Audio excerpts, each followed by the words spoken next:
Hazreti Yusuf Aleyhisselam'ın dastan zindagisinden 15-nji jeleteti. Elhamdülillahi Rabbil alemin ve salatu vesselamu ala seyyidina seyyidil enbiya'i vel murselin ve ala alihi ve sahbihi ecmaîn. Hazreti Yusuf Aleyhisselam'ın dastanı zindagisi, sergüzeş zindagisini Allah Teala hemmetini bir yerde getirdi. Baştaki Kur'an'ın şu dastanı zindagilerini ödende Kur'an'da ne kadar dahsan var. Ulemalar tanaptırır 30 tane destan var Kur'an'da. Otomşan hemmetinin bir yerde kamil suratına olalığından ta ne yaparım ne acaba olallığı hemmeti bir yerde gelmekliği giyin. Belki bir her dastandan bir adazık aydılıp ya orten şu bir dastan zindagiden muhtelif yerlerde aydılıptır. Otom şundan ne belli oluyor? Şundan şu belli ki Kur'an'ın içindeki kıssalardan kıssa muratde, dastan muratde. Belki şunu ne almalı? Netihat almalı, fend almalı. Şunun arasında bir öğrenmeli dağıtla var, şunu idorlamalı. Fakat oturup da hikayet destan eşitmekte açan bir gelir geçer gurun diye. Hakikatte şundan bir avval bir bolup geçen gurun.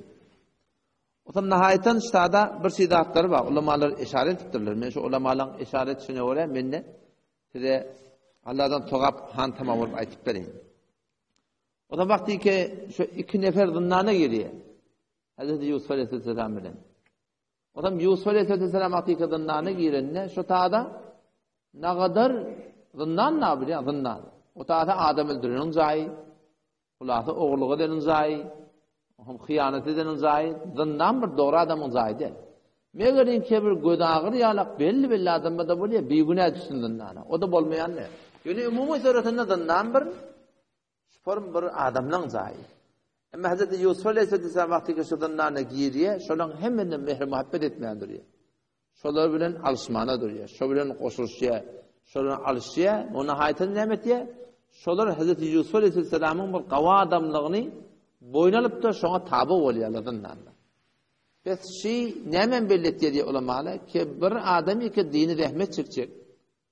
İslam'a rahmet çekecek, Kur'an'a rahmet çekecek. Sen şu atamana evdavamızda olsun, her bir yerde olsun, kararda etmeyin anırdan gelen adam bir düzgünlü adam olsun. Ben her kimi şunu bir insan Allah'ın yaradan bennetici.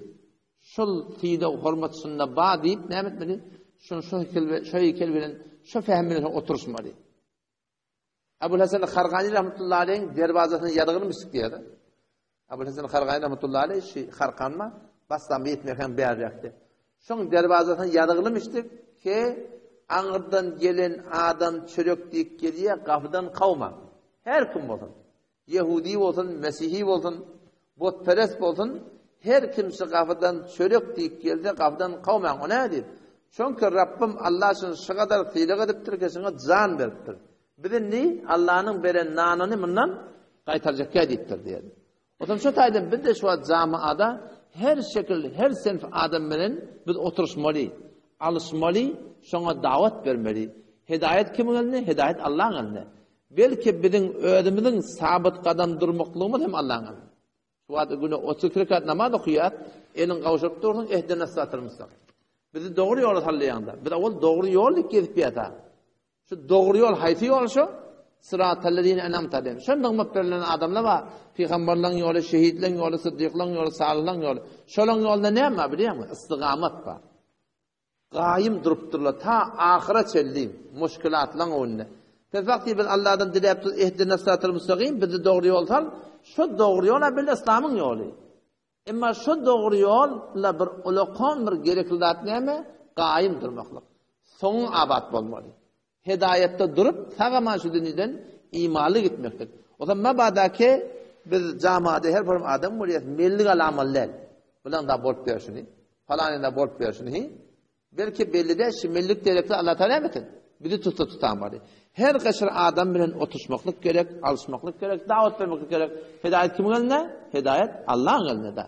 Yöne dine davet verecek bolsak, İslam'a, Kur'an'a biz davet verecek bolsak, iki Rabbinin metinlerimizde olmalı. Bir hefazet edin mi, bir eşaat edin mi? Hefazet edin, tenevunca ödün dinin hefazet etmeli. Yani tim günahkar olmalı. Ten bedgata goşulmaly, ten şirke goşulmaly, ten bogolmer harama goşulmaly, ten haramy menese goşulmaly den öňçe ten ödiniň hifazat et, ten öňçe öň Hudaýa bende bol, ondan sonra eşaat etmeli. Neyinki halky ýola getirecek bolup, ödüň oňa barmaly, ödüň maňa barmaly, oňa goşulmaly, mundan iýmeli. Ondan sonra göwnüň näme ki eliň uzat, men teni çykarjak. Awala tarafyň ödüne sara goýdy. Sen dünýäden getip ýerdin kimini? Bu dogry diýip aýtýar. Biz şu alparyan ýolumyzda bar ki haýygat bir İslam din diýanat diýip ýa-da, şu öňçe biz ödümüz, öz hanawadamyzyň hefazatyny aňşarmaly. Ödümüz gaýym durmaly. İkilenizden hifazat edip öz dinimizi jamaada eşaata dehnet çekmeli.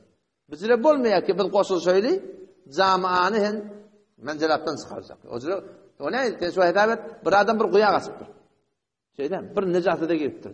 Kendini şon çykarjak da, ola guya gaçypdyr. Kendini guya giýirten, o da sen nejatyda etdi, kemezkem. Şeyden, sen näme etmeli? Tanap udatmaly. Eliň udatmaly, dost berdi. Tutdumy? Tutsa tutar. Tutmada näme etmeli? Tutmar da. Ýöne sen ödüň şu nejatdan çykarjak bolup, sen ödüň nejatı toplamaly. Pes diniň tebliğinde musulman doğmuş iklad bizim gözümüň atyna bolmaly. Hifazat edin beter muhamda. Öňçe bir ölümü goýmaly. İkilenizden eşaat jamaat ähmet çekmeli. Ýogsa eger suratynda bolmasa walakim, o dönen sen ödüň Hudaýyň ödünden düşýäň. Sen wagty mekruh tahrimini baryp ýerdin, gece kimden doga çekdi? Ya Allah şu oban adamdan ýolsala bol. Sen ödüň hene ýollarynda gurunda bolupdy. Sen wagty ki walakim ödüň mehrem namehrem raýat etmäni goşulyp gelip ýerdin, sen ödüň hatarda akymdy. Sen ödüň hifazatyny nezerdirmän bilýän. Otam şu taýdan walakim şuny gözümüzün arasında ki önce biz dinimizi hifazet etmek gerek, ikincisi zaman kabarına eşaat etmek gerek. Ondan sonra camada bir sorulan hat var. Niyet beyanısı şey. Şimdi keşke bir yardım. Dünyanın şagalefede oturuşumuzda iki tane ahımla otursak, üç tane ahım elbette, ikisi bilen, sadece 9 tane behsimiz oldu. O zaman soruya da şu bolup bersen maksat näme diýip.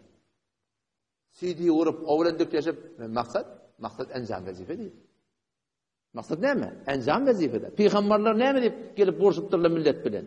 Adamlar ýola getirecek gorşandarlar ýok ola. Allah'ın razy etjek diýip Allah'ın aýdanyny aýdypdyrlar. Enjam vazife edipdyrlar. Kim gelipdir? Allah'ın aýdanyny. Allah'ın aýdanyny aýdypdyrlar. Biziň wazifämiz adamlar getirmekde. Biziň wazifämiz vazife eşaat edin, hifazatdan sonra. Kim geler? Allah'ın aýdanyny. Hidaýet biziň elimizde. Eger dilewalyk bilen bir adam gelýän bolsa, Abu Talib geler. Öýdemi? Dilewalyk bilen adam gelmeýär. Muhabbet bilen bir gelmeýär. Hidaýet Allah'ın elinde. Olaň hemme zaýyna gerek, ýöne Allah bir adam hidaýet etdi ekenemetin, şol hidaýeti isletin. Otam şu taýdan bir şey alyp barýan tertibinde bizim maksadymyz bar, rahim, ödümüz hifazat edin. Hifazat edin näme? Ödün gaýym durmaly, adamlara aýtmaly. Kim geljek? Allah'ın aýdany geljek musulmanlar.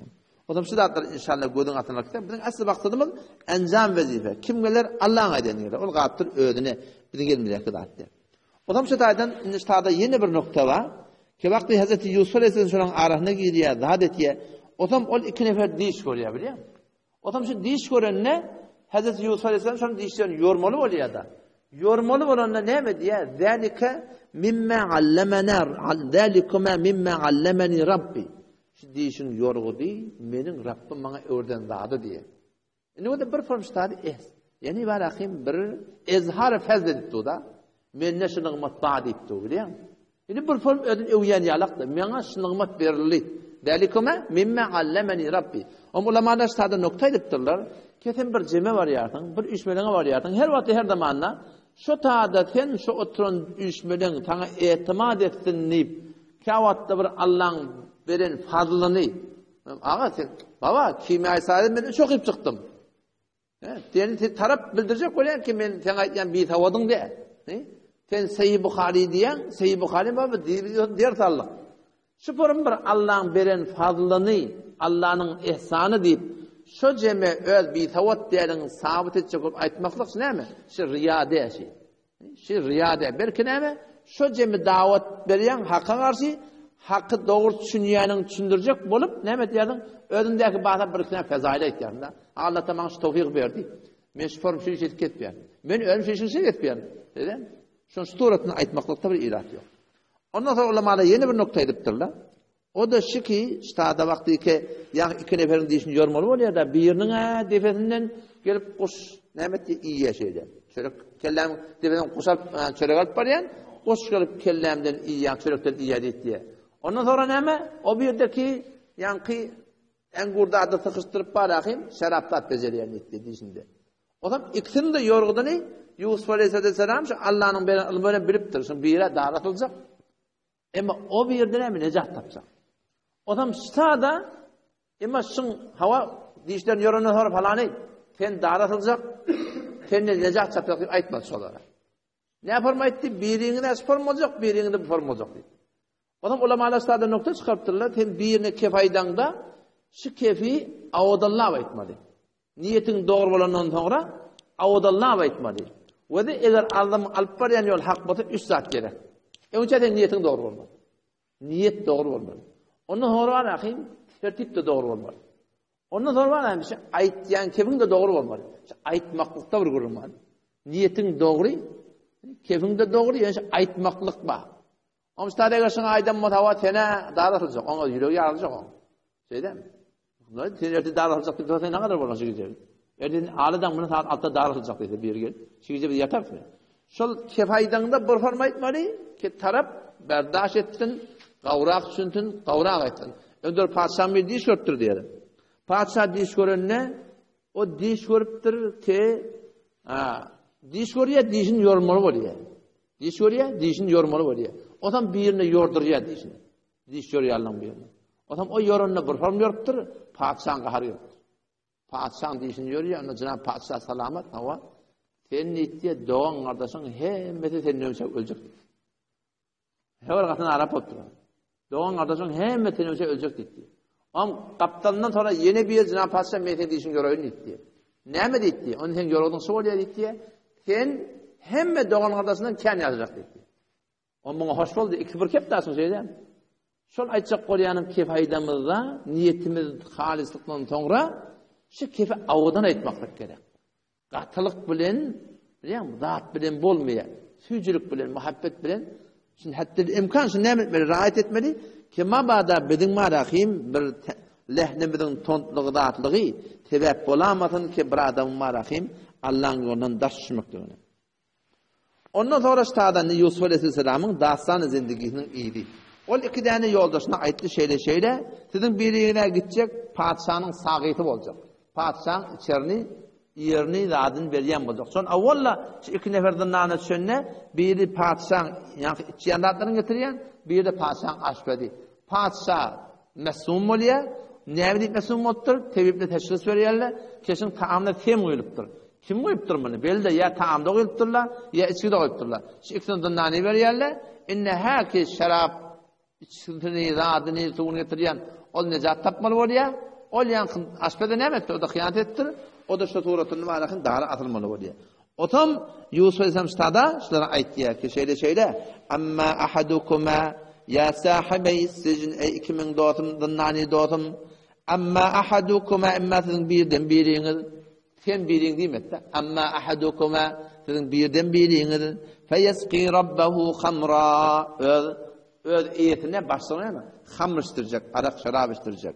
Ve emmel âkharu emma olbiri feyuslabu dağıtılacak fete'kulu tayru min ra'sihi kuş gelip şön kellerinden yiyecek kudiyel emrullezî fihi testeftiyan şu bir hukmi ki de şu an fetva talep ediyorlar bolmalı bolle şu şeyde bolacak diye Yusuf Aleyhisselam. Ha, inne haber kimden almalı? Haber Yusuf Aleyhisselam'dan almalı. Şu yankı Yusuf Aleyhisselam'ı bilip tutasın birden bir necat tapacak. Kimin necat tapacağını bilip tut. Ona barıp hususi suratına ayıttı diye. Şeyde. Sen bundan inelim sık gidecek. Baranda padişahın yani menne yatla dedi. Şeyde. Yusuf yatı. Yusuf'tan nanna bir günah yatı. Şu parın menne yatla dedi diye. O da menne sade vade. Şu bir sebep sunuptu. Peygamber adam işinin doğrulamaklarına. İşinin düzelmekliğine. Müşkülattan çıkmaklarına. Önküsede bir gurun geldi şeyde. Şoňa men biraz gurun aýdaýyn. Alim jahanna Allah Taala köp zatlar sebäp bolupdy işin dogrulanmakka. Şu sebäpler tutunmaklykda, işin dogrulanmakda tevekkülü terste, imanı terste, şeriatı terste, hiç aklını terste. Bir işin doğrucak koyarsın zamanı. Ama hocam paska varma oluyor. Arada vesile var, sebep var, tanış var. Ona sataşıyan, ona den uğrayan. Söyleyeyim mi? Ya sana ben dedim, baktı var akım bir marsandan bir tane takt alacak.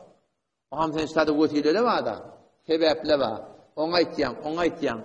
Barıp da ne meçek şunların işini doğrulacak. Allah'tır ki Rabbim Allah şunu bana sana işimin doğrulmasına sebep koyup durur. Şunu sebep tutanın ayıbı yok.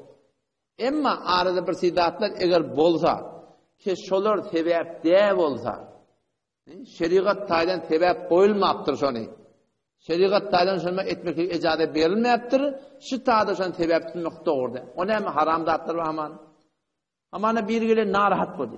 Ona deyiptirler sen narahat bolsan, meşhur sen buna kellen yengliği. Şu bir sebep ama haram sebep. Şunu tayda tutulmaklığa icazet yok. Ya sana deyiptirler şöyle sen Adem'in sen diyeni etmeyem ha birden ana deyse de Adem'in sen diyeni etmeyem hava onda falan yerde cadu var. Git caduva. Şu da bir batıl sebep. Şu sebebi tutunup da var akım. Öyle yaxşı niyetine yetmektigine mi? Şeriat icazet vermez. Peki sadece guru Müslüman doğan şey. Şeriat orada hayti bir ki Allah sebep ediptir. Şeriat orada sebep sonun ayrılıyor. Yani bir gurun var. Gurun ne mi? Şu an bizim iliminin arasında behavettin çağırıyor Allah. Ya behavettin yetişe var. Ya haletine yetişe var. Ya karahun kaka yetişe var. Başka kime? Ya berçe barihan yetişe var. Şular çağırıyor sebep değil. Eğer şular sebep bolsa yetişmekliğe bir. İkinciden de sen şuna sığınanda o gidip Hudaydan dilemekliğe sebep bolsa onu sebep sanmaz. Ama şunu görmek böyle işte sebep mi? Biz sebep bilbet yetiyor. O zaman şunun hakkında en kavi terin delil Kur'an'la. Onun bu ayet botun hakkında intir, ol falan intir, bilen hem zayınla ayet sözüşünüze Sedihif'te Sure-i Maide'de Hz. İsa Aleyhisselam'ın gurruna diye erti kıyametun Allah Teala İsa Aleyhisselam getirecek. O zaman soracak. Ente kulte linnas. Adamlara sen ayttan mı? Ki beni ve benim enemi Huda içintillah. Bize ibadet etillah, bize sığıntıllah, bize de maksatıllah. Siz ayttın mı? Ya Allah biz böyle bir dat edildik. İnkar edecek İsa Aleyhisselam. Sözünün ahırında ne mi diye? Ve kuntu aleyhim şehide. Ya Allah ben Beni İsrail'lere şahittim. Govahdım bol personelin haberim madi. Hasan'ı söyleyeyim. Ma dumtu fihim. Madami ki ağrılarındadım. Ağrılarına kam haberim madi. Hasan'ın mertebine bir haberinde. Felemma tevaffeyteni ol vakti ki alemin asmanı götürdüm. Şimdi bu bolup duran gururun kıyametin gururun İsa Aleyhisselam ölünden sonra. Şu an İsa Aleyhisselam ölüne asmanına. Gelecek yere Yamaçlardan o ölünecek, oğlun şoklu olacak. Peygamber Aleyhisselam'ın kabrinin kaptanında bir tane zaycalar var diye. Şu tahada zaylanacak, ölecek, dünyadan gidecek o da. Bir de kıyamet günü İsa Aleyhisselam şuna edildi. Felemma tevaffeyteni ol vakti ki Allah asmanı götürdün ya men zanmallın. Kunte ente er-rakib aleyhim. Yalla fakat sen ne gaban. Men hiç zaten haberim yok diye. Bir de İsa Aleyhisselam şu ulul azm peygamber da bu sahada nebi de biliyor musun? Bir Resul'ün sünneti var. Sahada Resul'le de ulul azm Resul. Resul'ün adı 313 nefer diye bir rivayeti var. Şu 313 neferin içinden 5 nefer sayılırlı sahibane azm. Şu sahibane azm bir şey. Bu karahun kaka de bir berçep parişan ne bir. Bu halet nevi de bir falan ne diyor. Ulul azm peygamberlerden ne mi diye men haberim yok diye. Aralarına kam haberim var ama haberim yok. O hem şu habersız değil. Ne yapan sebep tutulmuşlardı? Habersın da haber yok senden benden. O hem şu adam yaşan çağıryan. Nauzubillah özün çağıryan ne kadar da. Özü senin bir haber. Ökülenciden sen çağıryan ki Hudaydan çağırdın. Yeni senden bir haber. O hem şu adam nece jur geliyor. O hem şu Müslüman da ama şarkından katı oylanmalı. Sebep daha da sebep tutulmalı. Ol bularik Allah da sebep koymaptır. Onu sebep tutulmaklık ne mi? Katı yanmıştır. Allah da bize tevfik versin. İnşallah Teala ertaşandan meylek Hode Hazreti Yusuf Aleyhisselam'ın gururunu inşallah idarlak eder. Vesselamu Aleyküm ve Rahmetullah.